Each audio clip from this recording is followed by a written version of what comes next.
ته عید میلاد النبی ته ثواب وې لوډ سپیکر ته څوک ثواب نه وي ته جنازې نه بعد په جمع دعا ته ثواب وې هوایی جهاز کې سفر ته څوک ثواب نه وي ته سهیل اسقاط ته او ته تقلید ته واجب او دین وې موټر سایکل باندې سفر ته او موبایل ته چا مستحب او چا د ثواب شي چا سنت نه دی ویلې الله په وخت کې خو لوډ سپیکر هم نو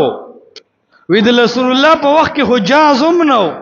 وی د رسول الله په وخت کې خو مدرسې هم نه وي وی د رسول الله علیه السلام په وخت کې خو موټر سایکل هم نو وی چې د رسول الله په وخت کې یو شی نه یو هغه بدعتي بیا به لوډ سپیکر هم بدعتي بیا به جاز کې سفر هم بدعتي لہذا بیا به په موټر سایکل باندې سفر هم بدعتي بیا به د بجلی پروګرام هم وي بدعتي و ظالمانو دا خلق په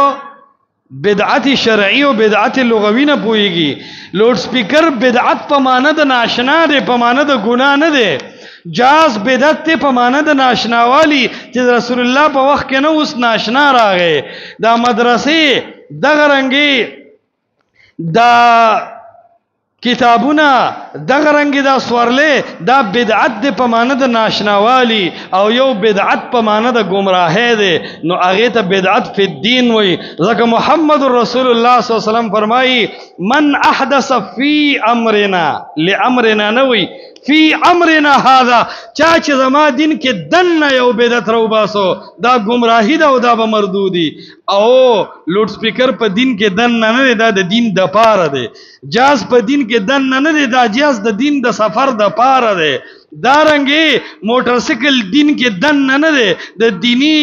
او د دنیاوی فائدو د پاره دی نو یو د پاره یو ورکی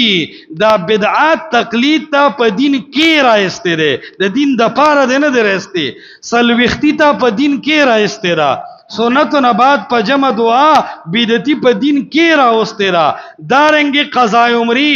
مړی پس سلوختی هیله اسقاط عید میلاد النبی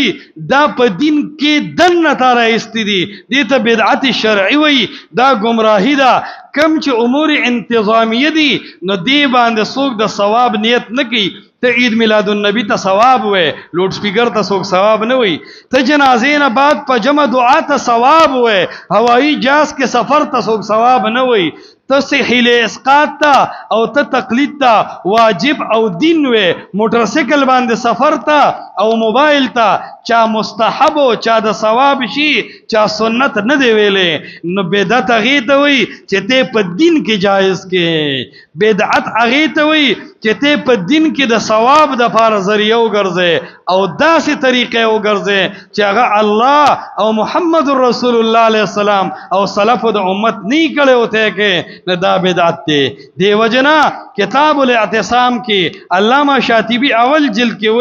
وای دی کې بدا خبر یاد ساتي چې تضاح الشریعه يقصد بالسلوك عليها المبالغه فی التعبد لله چې ته هغه کار کې او ته وایې چې ما ته په الله ته نزدېکت حاصل شي په لوډ سپیکر څوک ځان الله ته نه نږدې کوي په هوایی جهاز څوک الله ته ځان نه نږدې کوي په موټر سایکل او موبایل څوک الله ته ځان نه نږدې کوي نو دا بدعت للدین دی دا احداث دی دا نوی شی دی دې ته گمراهي نشي ویلې خو په عید میلاد النبی ته الله ته ځان نږدې کوي او دا د نزدېکت طریقه نه ده د امام ابو حنیفه په تقلید ته ځان الله او رسول الله ته نږدې کوي او دا طریقه الله او رسول الله نه دی ویلې مړی پسې درېمه سلوختی او د جمعې د شپې خیرات الله رسول الله نه دی ویلې او ته په ځان دي ته نږدې کې نو دا هغه بدعت چې دا گمراهی ده لہذا بدعت لغوی او شرعی کې فرق دی احداث للدین او احداث فی الدین کې فرق دی بدعت للدین او بدعت فی الدین کې فرق دی د بدعت للدین د اثبات د وجه بدعت فی الدین نه ثابتېږي او د احداث للدین د جواز د وجه نه احداث فی الدین نشي جایز کېده